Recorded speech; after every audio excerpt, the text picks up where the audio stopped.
Well, hello, everyone. This is Rosalind Henderson.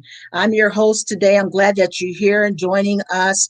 I have a very special guest, it blows my mind that he's here. I'm so humbled that he's here. Eric Lofholm.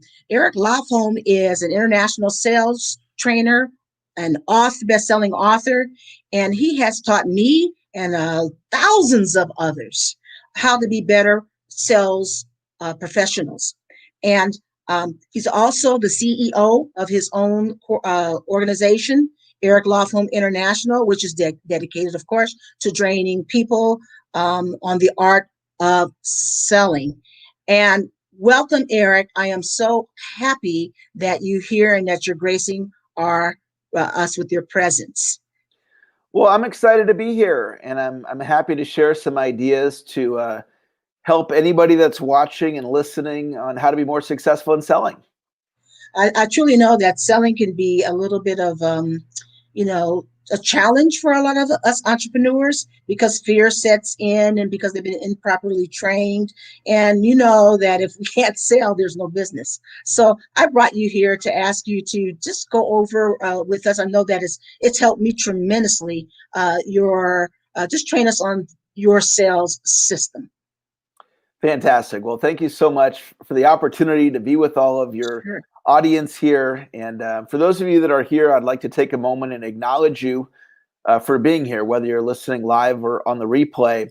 The fact that you're here, you're setting the intention to get better. And if any of you have ever struggled in sales before, or if you're struggling right now, I want you to know that I understand.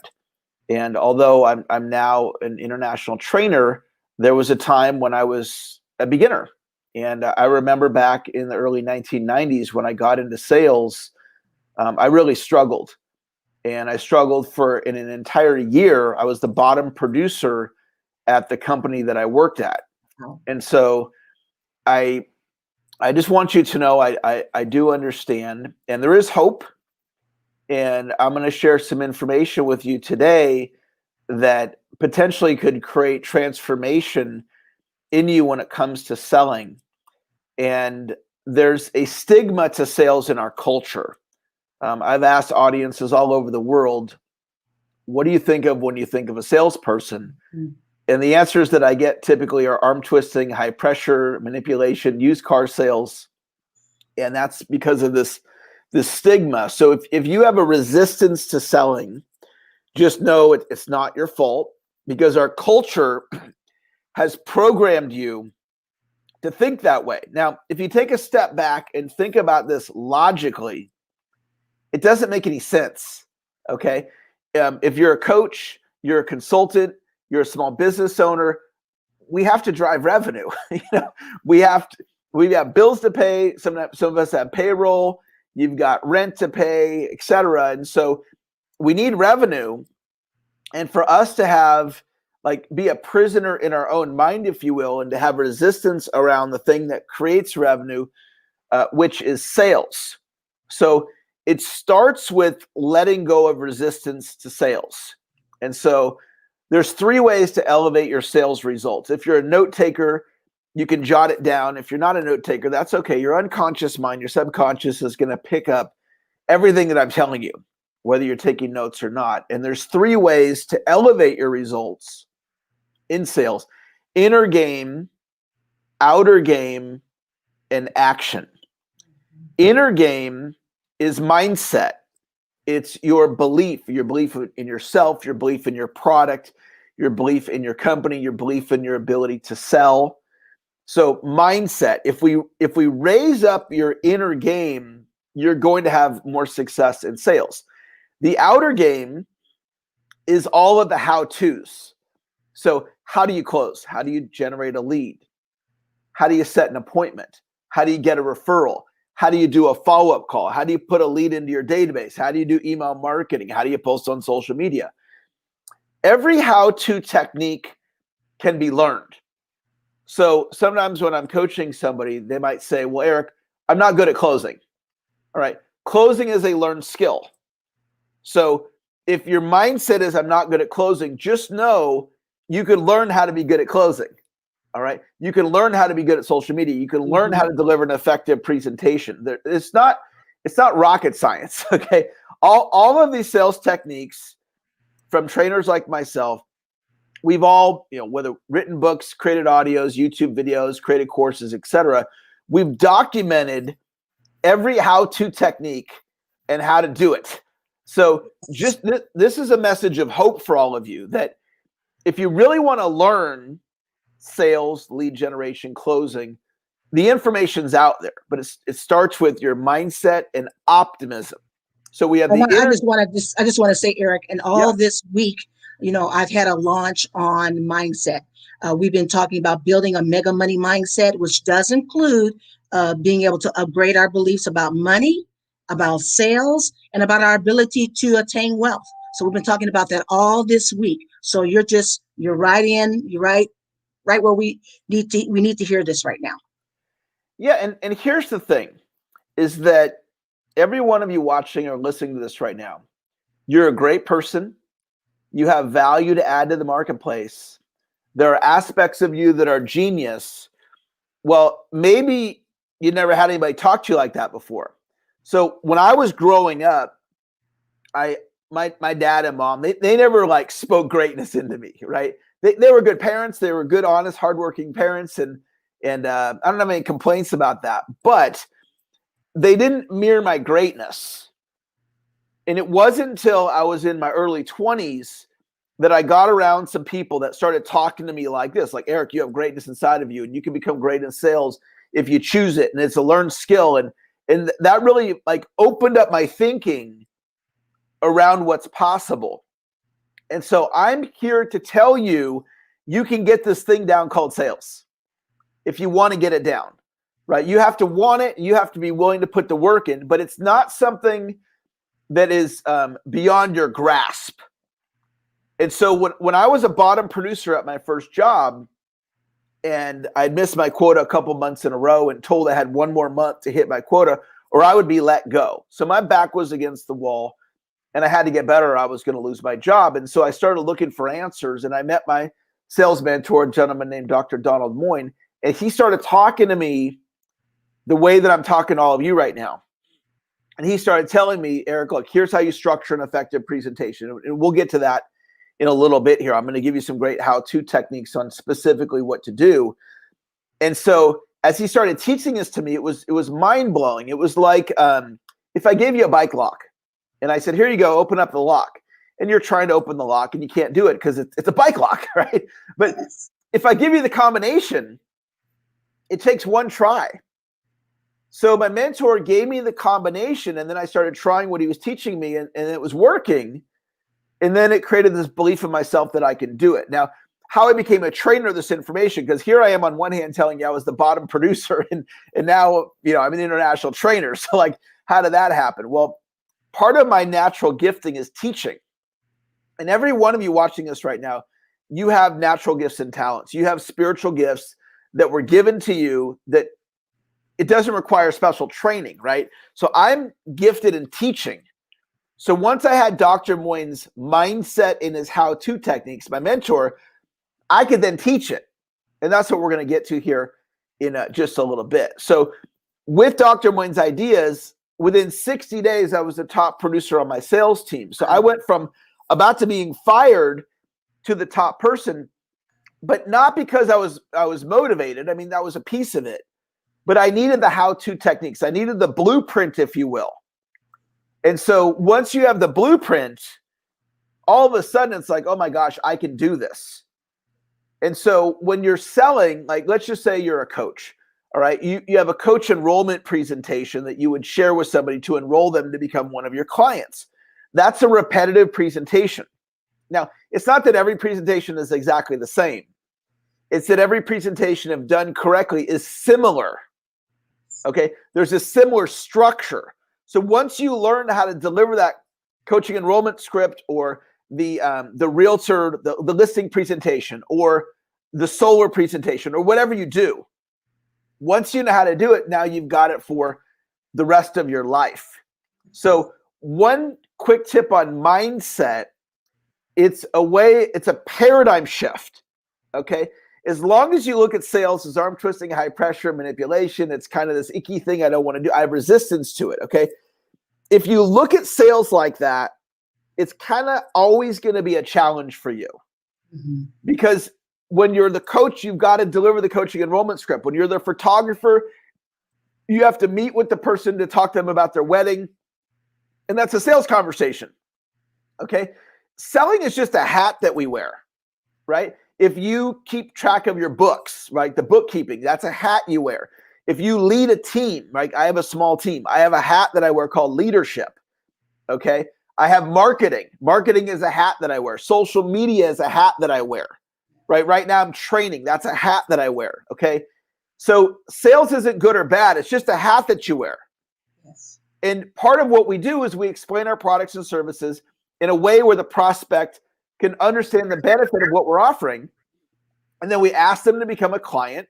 And so that's just a hat that you wear. So instead of looking at sales as arm twisting, high pressure, I teach selling equals service. Sell from honesty, integrity, and compassion. Selling is about leading. Selling is about moving people to action. Mm-hmm. So these are words, okay? They're very powerful words because instead of going, I'm resisting sales, I'm going to look at sales as serving others, okay? So it starts with a change in language, right? If you say, I'm not good at closing, that's a language pattern. I'm not good at closing is not the language pattern to greatness in sales, all right? So maybe today you're not good, but here's what my pastor says. It's not about the past, and it's not about where you are today. It's what you can become, all right? So when I was the bottom producer, and the previous year I was the bottom producer, and in that moment when my mentor started training me, I was the bottom producer, but that didn't matter. What mattered is what could I become? Yes. And as the bottom producer, what was within me is what I am now.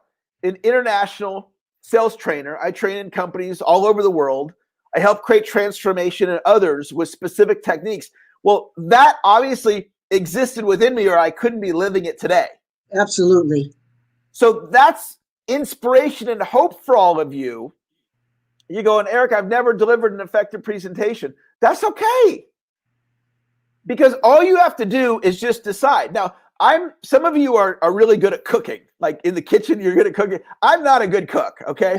But if I really wanted to become a good cook, I could do it. I could go find a cooking mentor. I could read the cooking books. I could watch the cooking shows. I could shift my mindset on cooking. I could say I'm going to become good at cooking. I can start cooking. Like it's within my grasp if I wanted to. Yes. Okay. And that's very empowering. That it's not about the past. It's about what you can become in the future. So that's a very important message. It's a message of hope. So we're going to get into the how-to techniques. And Rosalind asked me to come and train you guys on a concept I call the sales mountain. And the sales mountain provides a framework of how do you deliver an effective presentation. So one of the key ideas in selling is the word sequence. And sequence is the order in which we do business. All right. So I'm married. And when I met my wife, at the end of our first date, I didn't go, I had an amazing time. You're the one for me. Let's get married. Because she would have been like, what? Like, that's right. We just met. How do you know? Right. And so I didn't propose to her at the end of the first date. Now, I knew within 1 week that she was the one for me, but I didn't tell her that at the end of the first week. I just kept that to myself. All right. Because at the end of the first date, the next step is, hey, I had a great time. Would you like to go out again? And then that's what we did. And then we did that for a while, right? And then eventually it was like, we became exclusive. Hey, I don't want to see anybody else. You're the one for me. Because that was the appropriate step in the sequence, yes. Right? And then enough period of time passed, and then I proposed to her, and then we got married. So in a committed relationship like that, there's a sequence. And in selling and in business, there's a sequence. So at the end of meeting somebody on your first appointment, you don't say to them, look, I can definitely help you. And I'd love for you to refer me to your entire database of people. Okay. So like Rosalind right now, she's introducing me to her network. But that's not, we didn't do that at the end of the first week of our business relationship. It was a long time of trust and rapport and value creation to the point where we created what we're doing right now. All right. So you want to be thinking, all right, I'm going to go meet with this prospect. What is the outcome of this presentation? That's a fundamental question you want to ask every presentation you deliver for the rest of your life. What is the outcome of this presentation? And so let's just say you're a coach and you want them to sign up as a coaching client. Then you're going to reverse engineer it. So you're going to think, okay, at the end of this phone call, they're going to say, yes, I want to be a client and sign me up. All right. So then what's the step before that? The step before that, all the way back to the beginning of the phone call. So there's a structure, and it's similar each time you do a coaching enrollment conversation. We can pull out coaching and we can substitute in real estate or a marketing consultant or whatever all of you do. Yes. Photographer, it doesn't matter, right? You do wedding cakes, right? There's a structure to the presentation. So we want to get out the pen and we want to write it down. So the first thing we do in Sales Mountain, which is the structure that I teach, is we build trust and rapport. And the reason we lead with trust and rapport is the prospect probably knows you're there to sell them your videography services, let's say. So sometimes the prospect comes to the presentation like this because they know you're there to sell them. But and there's nothing wrong with that because you have your sales hat on. And they want you to have their sales hat on because they came to the conversation to learn about your photography or videography services or your solar system, whatever you sell. Okay. So we're all there. We understand why we're there, but they could still be like this. Yes. So rapport reduces resistance. Rapport reduces resistance. Okay. So we know the prospect might be like this. Now, even if they're not like this, I still want to build rapport. Rapport is a state of harmony. It's a oneness between you and the prospect. Now, if you're talking to a group of people, you could have a group rapport, like a speech, okay? Or it's one-on-one. So what do we want to do? We want to say the first thing I want to do over the phone or face-to-face or Zoom or however you're meeting with the person, I want to build trust and rapport. Now, trust and rapport is a learned skill.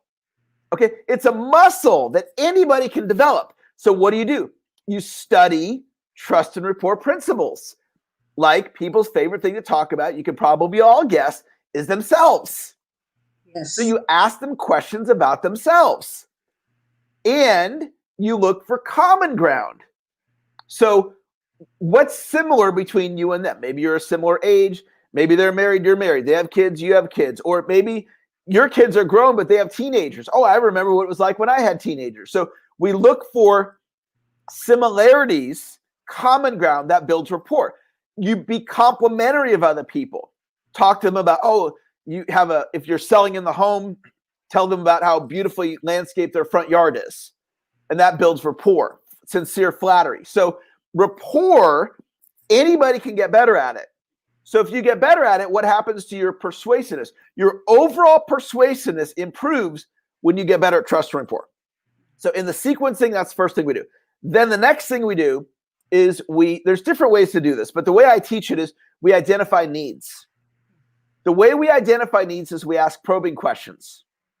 So the easiest way to persuade or influence somebody is to find out what they want and give it to them. And in order to sell them a product or service, we have to find a want, need, or problem that they have that our product or service can solve. So if I'm selling college planning, I might say to the parents, do you have a plan in place right now to pay for your son's college education? And they might go, well, no. Okay. Well, would that be valuable for you? If I can create a plan for you and show you exactly what to do so you can send your son to the college of his and your choice. So we have to establish a want, need, or problem. And the way we do this is with probing questions. Now, because the conversation's similar, I can create a list of questions and use them again and again and again. So before I go into features and benefits of my product, I want to ask, if I'm selling one-on-one, I want to ask them probing questions. So what am I teaching you? Sequencing, trust and rapport, then probing questions, then we go into the benefits.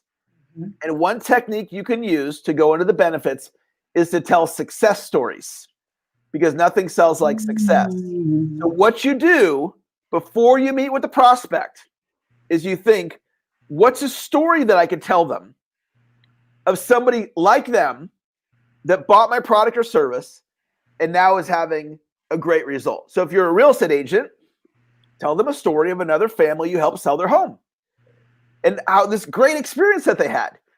And so you strategically insert that into the body of your presentation. That's what my mentor taught me. Now, I didn't know to put a story into a presentation strategically. See, that's part of the combination, the bike lock, right? Is my mentor said, okay, build rapport and then ask questions to identify their needs and then tell them some stories and bring the benefits to life. And I was like, it never dawned on me to do that. So I started doing that and my presentation started landing. And I was like, let me ask you this question, Eric. What if someone's fairly new to business and they don't have too many stories to tell? It's a great question. And what we have to do is, if I'm playing in a poker game, all right, I get dealt a hand. And let's say I have a really crummy hand. I can still win based on my betting strategy. So if I bet a certain way and I make you think I got a really good hand and you fold, then I win. So the point of that is, in poker, you can win with any hand. So what you do is you play the hand you're dealt. If you don't have the success stories, then here's what I would say. I'd say, right now, this is me in the body of my sales presentation. I'm looking for client success stories.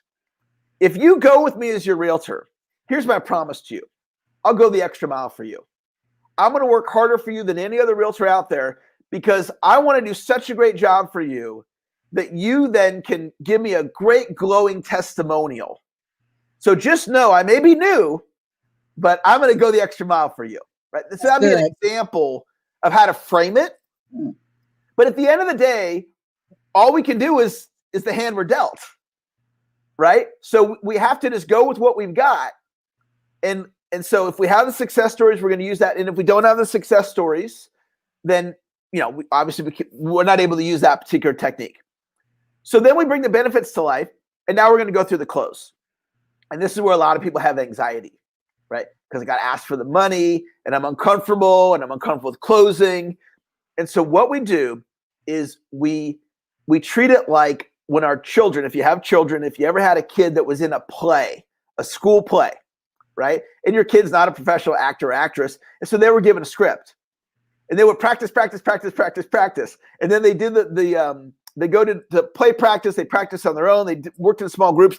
And then it's the day that the kids do the play. And so you, as the proud parent, you showed up and you were like blown away at how good these kids did, because they're not professional actors. And you're like, that's my kid. And they nailed the lines, right? So how do they do that? They got the words in their body. Okay. So when we get to the end, if you're a real estate agent, you might say something like this. What I'd like to do now is share with you how I work with clients like you. So the length of the agreement, it's a 90-day listing agreement. And here's what I'm going to do for you. I'm going to do 4 open houses, and I'm going to market your property. I'm going to and you explain what you're going to do. And here's how the commission works. It's this % commission, and we're going to go up on the MLS. I recommend that we do an open house within 2 weeks. I'm going to be here to consult you through the whole process. So this is how it would work. Would you like me to represent you as your real estate agent? So you have to explain how it works. And then you get to the end and you've got to ask them to sign the contract. And when you're one-on-one, you ask and you're silent. Okay. And it's not because I say so, it's because that's the pattern. Okay. It's just the way it works, right? We get to the end and we ask and we're silent. Now, when I proposed to my wife, I kind of did it the way everybody, most guys would do it, got down on one knee and, will you marry me? But let's say I never did that. Let's say I never got down on one knee and I never proposed to my wife. We probably wouldn't be married today. And her girlfriends would be like, you've been going out with your boyfriend for how long? 3 years, 5 years. Why aren't you married yet? She'd be like, well, he hasn't proposed. So it's not that it has to be that way, but that's a common way that a marriage happens. The guy gets down on one knee, propose, right? So the point of it is simply this: in selling, we get to the end, we got to ask for the order. And a lot of people, they don't do that because they think, well, I'm being pushy or I'm uncomfortable. So they'll get to the end and say, okay, so anyway, here's how I work with people. And there's no pressure right now, but if you ever decide you want to work with me, just let me know. And if you go back to my affirmation, selling equals service. So from honesty, integrity, and compassion. Next key sentence: selling is about leading. Selling is about moving people to action. Okay? If you're not feeling good, you go to the doctor for advice. But I had a sore tooth yesterday, so I go and see the dentist. I don't want the dentist saying to me, well, Eric, if you ever decide you want to get that tooth fixed, let me know. I want the dentist saying to me, I looked at your tooth. Here's the problem. This is the recommendation. Would you like to move forward? Because what do I know about dentistry? Okay, so for all of you watching this, you're the expert. Okay, you're the expert in whatever it is that you do. So we need to accept that leadership. Yeah. We're there to guide the prospect. Step into your greatness. Own your power. And the how-to technique, we structure the close with the proper words. We get to the end and we ask for the order. Now, we've covered a lot of different topics today. It's not like you've been, you're with me for half an hour and you're all of a sudden a sales master. Okay. What you got today, guys, was a little improvement, as much as we can do in half an hour. Okay. And so if you really want to get great, you got to work at it. You got to work at it. But the rewards are awesome because once you have the skill set down, if you desire to have the skill set down, that's where I come in. Because I'm really gifted at teaching it, right? And there's all these little nuances, and you can get it down.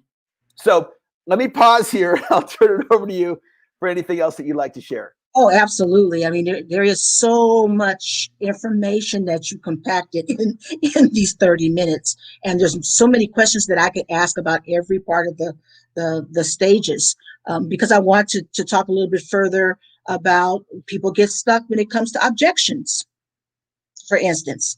And so I want you, Eric, to let everybody know how they can get in contact with you. I know you definitely have several books on this. I know that this is your expertise. How can people get in contact with you if they want to go further? Couple things. One is if you text or email me and tell me that you found out about me from here, I'll send you a free course on selling. So you're going to either email me at eric@ericlofholm.com, or you can send me a text at 916-626-1945. 916-626-1945. Let me know you heard about me on today's show through Rosalind, and I'll send you a free course on selling.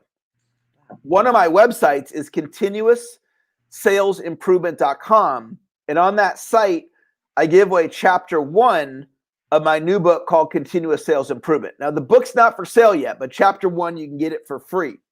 So if you go there, 2 things happen. 1, you'll get on my email list, and 2, you'll get chapter 1 for free. And that's the way I can stay in touch with you.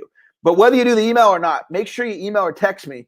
I'll give you a free course on sales, and you can learn a lot more if you enjoyed this conversation. Wow, that's such a generous offer. Thank you.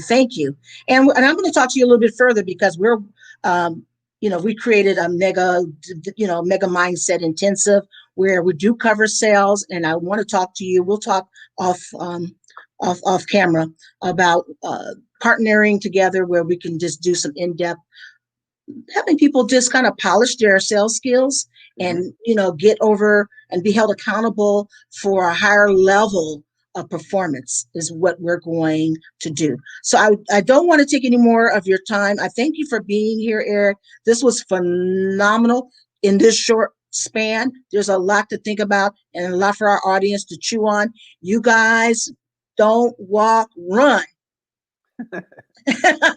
And email Eric and take him up on his offer. Thank you, Eric. And until next time, peace and blessings, everyone. Bye bye for now. Bye bye.